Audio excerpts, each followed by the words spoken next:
Hello, and welcome to episode 202 of Prose. This week, become a hardened exterminator of life, and bask in the vampiric glow of the lights of Las Vegas. Please go follow the show on social media under @ProsePodcast across all platforms.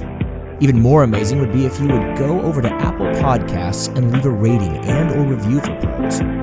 Ratings and reviews help me out so much, and I love hearing what people have to say. For easiest access to the show, subscribe using Apple Podcasts, Google Play, Spotify, Stitcher, or whatever podcast catcher is your favorite. Lastly, but most assuredly not leastly, go check out the Prose Patreon page at patreon.com/ProsePodcast and consider supporting the show there.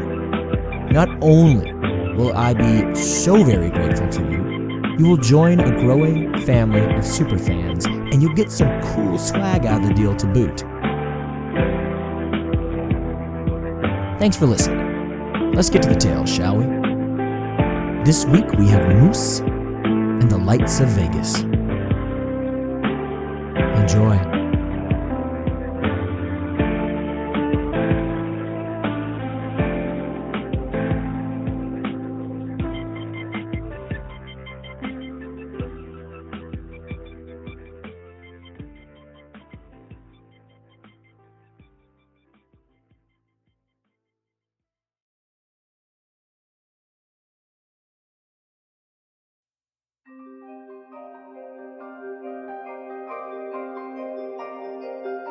Moose, an original short story by Jared I. McGee.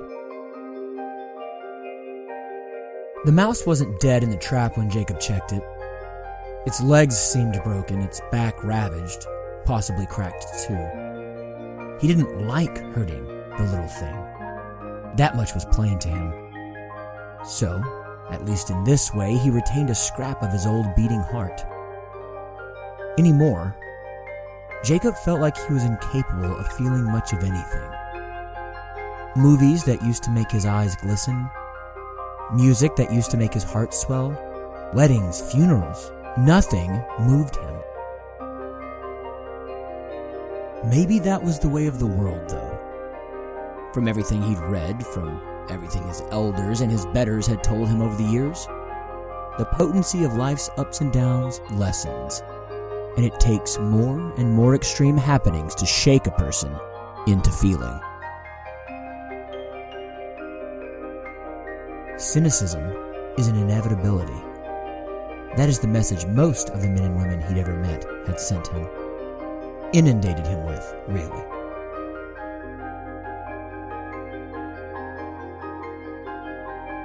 Watching this little beast wriggle and squelch in pain made him sick. Such a small, unguarded little thing just trying to stay warm and sustain itself off some paltry crumbs from the kitchen. And this is how Jacob repaid this intrepid little explorer. With death? No, not death. Right now he had only doled out extreme, torturous pain to the rodent. This was wrong. This was horrific. This made Jacob smile. Not for the pain of the little mouse, but that he cared for the little one and cared that it was languishing. Was that selfish of him? To use the suffering of the mouse to reestablish his humanity? To use it as a branch to cling to in the hopes of not drowning in the cynicism that threatened to take him under every day, all day since he first began traipsing toward adulthood? Jacob needed to help the mouse on past its pain. He wondered how best to do that. He smiled again at his lack of ideas on ending the compact life. Again, not for the pain of the mouse. This time, his chuckles came at his own expense and for his own weakness. Jacob's forebears had all been hard farming men. Men that had come down south and west, surviving purges in Ireland, surviving goading and violence in South Carolina, surviving the long slog down to the bayous of Louisiana. just to get by. On any given week, they took the lives of countless animals. They didn't flinch at cutting a pig's throat and holding it as it bucked and bled out. In fact, from what his grandfather told him, those hardened men from Jacob's family's past respected those animals whose lives they took to no end. They saw the slaughter of those animals as ritualistic. They considered them as holy sacrifices to be thanked as they let slip their final breaths before going to the butcher block, and then the kitchen, and then the meal table.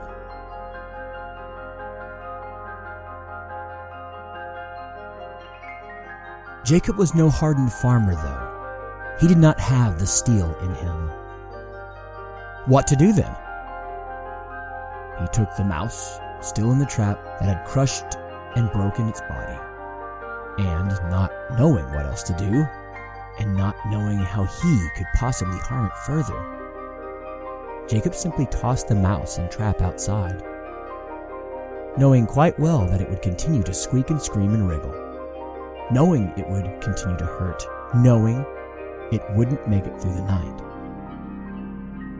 knowing that he was dooming the little one to more pain and a night of terror. The animals outside would do what he could not.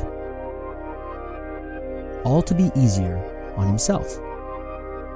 All because his emotions had come back in a flood to drown and choke him, taking the place of the numbness and the darkness that so often set him ill at ease, moving through the world.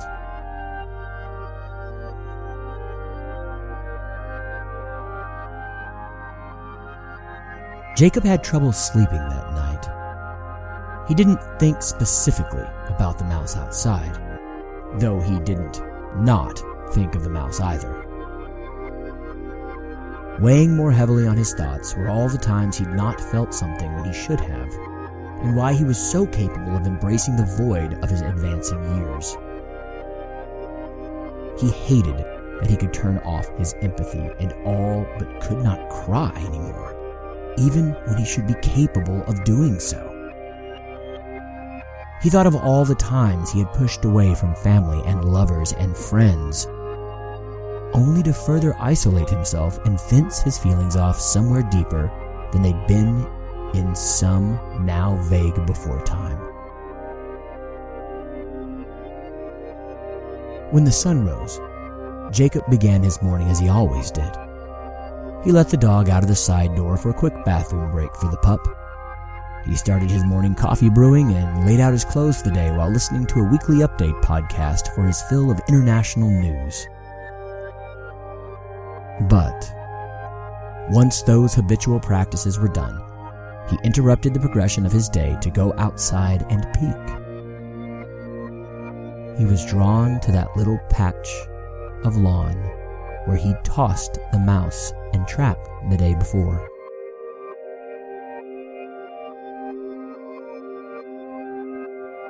He wasn't sure what he thought he would encounter, but his darkening thoughts were met with an equally dark sight.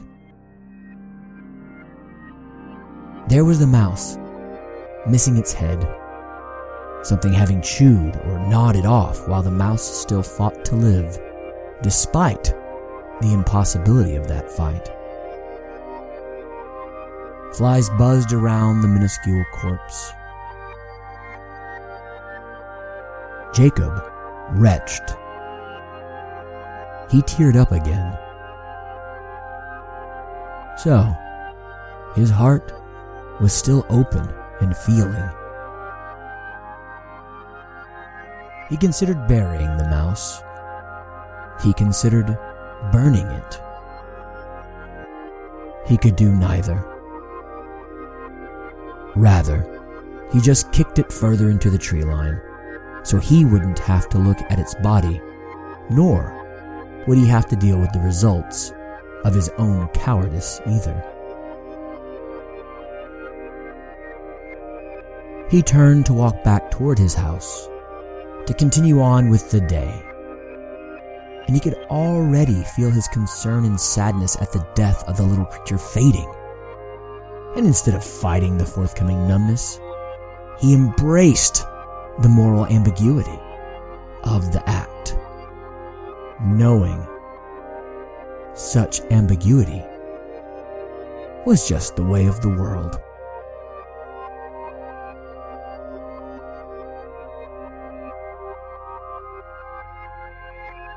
Thank you for listening to Moose, an original short story by me, Jared I. McGee.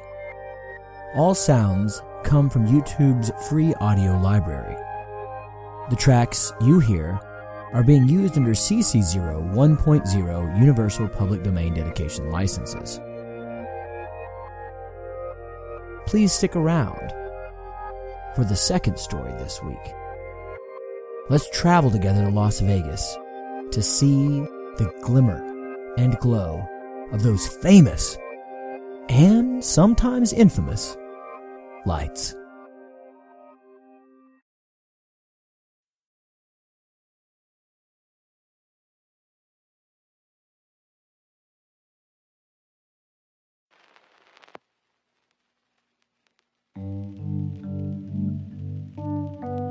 The Lights in Vegas, an original short story by Jared I. McGee.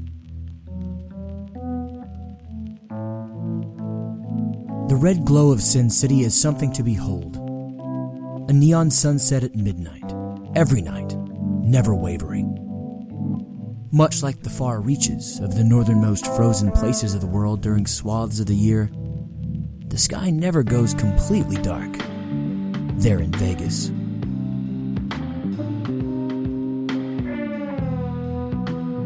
And that is what took May away from me.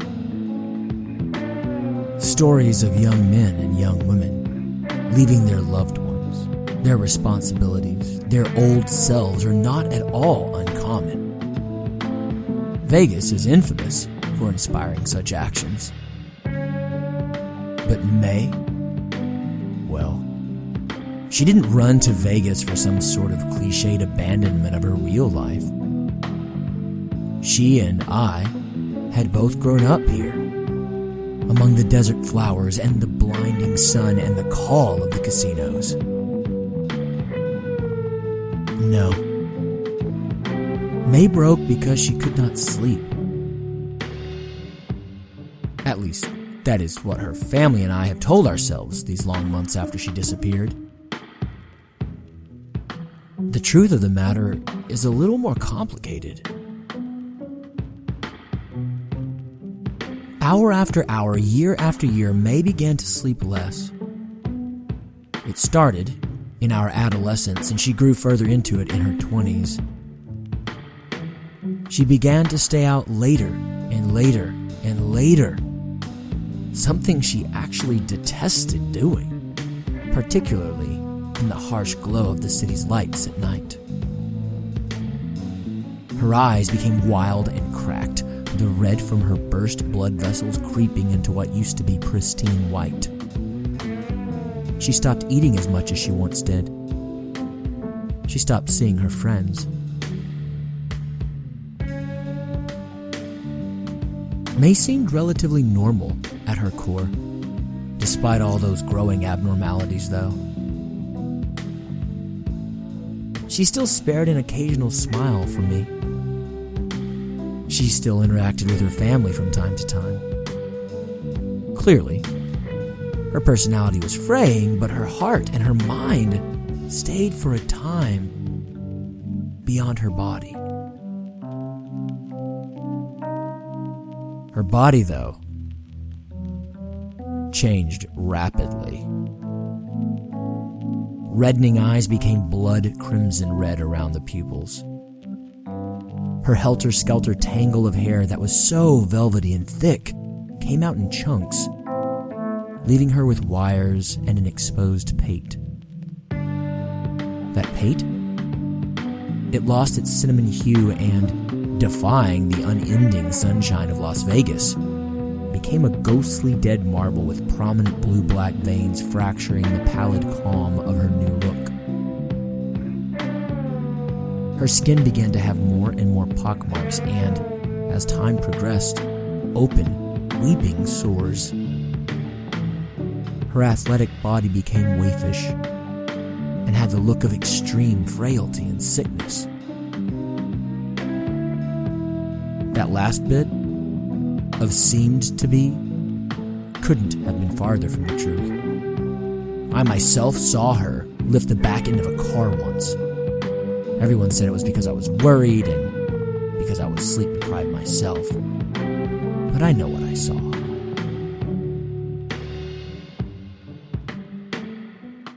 It was December 23rd, and 69 degrees. Far warmer than any Yuletide should be, even in the wastes of the Mojave. The lights glowed. The tourists still swarmed. May's family had lost touch with her months ago. With Christmas impending, they called me to go and check on her. May and I hadn't spoken in a few weeks either, but even in the face of her changes, she kept in touch with me for far longer than she did with her family and her other friends. I don't know that is anything special. She certainly didn't care for me more than her mother or father or sister, but there it was. More and more, our conversations were only over the phone and, oddly enough, through mailed letters. She didn't want me anywhere near her apartment. She wanted to keep me as connected to her as possible, with keeping me as far away as possible. On that day, that December 23rd, I stepped beyond the boundaries May had set and headed to her apartment.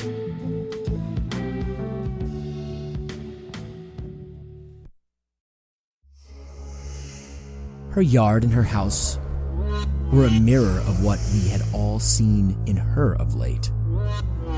The yard, usually filled with cacti and desert-dwelling plants that May meticulously kept immaculate, was dead and brown and seemingly untouched for quite some time. Her house was sagging. Impossibly, it looked like it had been waterlogged, the paint having been worn off the sides and the building itself seemingly drooping. I made my way through the eerie-looking glass version of May's yard and onto the oddly dilapidated front porch, ringing a doorbell that sounded like it was shorting out. Her voice came out in a croak through the closed door. "Go away, Jim. I've become something else. I can't do this." That cracked, farcically shredded voice began a very brief back and forth. An exchange with pleas and cajoling and begging and anger from me. All of that was only met with the same repeated refrain from May. "Go away, Jim. I've become something else. I can't do this." After roughly half an hour, I gave up and headed back to my car, covered in sweat from baking in the suffocating heat, but still shivering from the cold I'd experienced from this once eternal goddess of spring and kindness and unfettered joy. Something was wrong.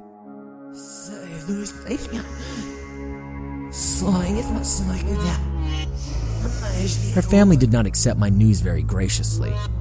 Rather than leave her alone as per her request, they called in the police to do a wellness check.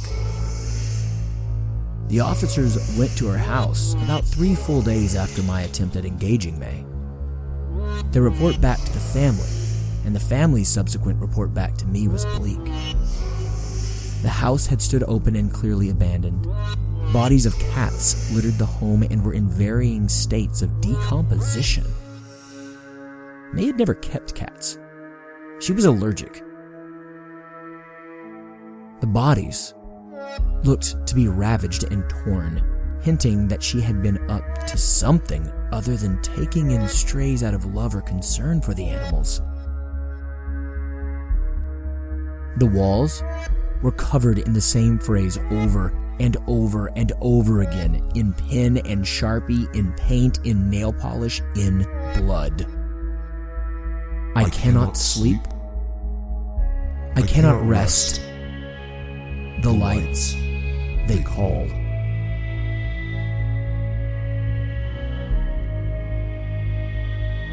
The red glow of Sin City is something to behold. A neon sunset at midnight, every night, never wavering. Much like the far reaches of the northernmost frozen places of the world during swaths of the year, the sky never goes completely dark here in Vegas. And if you look to the corners of the light, those alleys and side streets where the light leaks but does not dominate, and if you keep your eyes trained forward while straining to engage your peripheral vision, you can just see May and her ilk crawling like animals, avoiding the lights that they both worship and loathe. I don't know what May is, but I know who she was, and I know that the lights in Vegas call to me more now. I've begun to lose my appetite and hear the hum of the city. The red glow of Sin City is something to behold.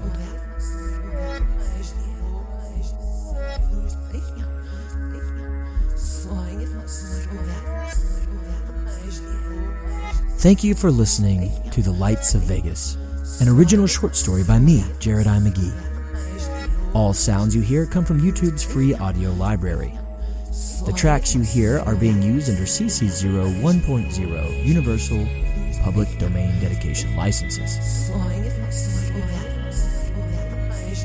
Thank you all so much for joining me this week. I hope you've enjoyed these tales. That does it for the episode. And as always, I hope that all of you out there will go through this world being kind to one another.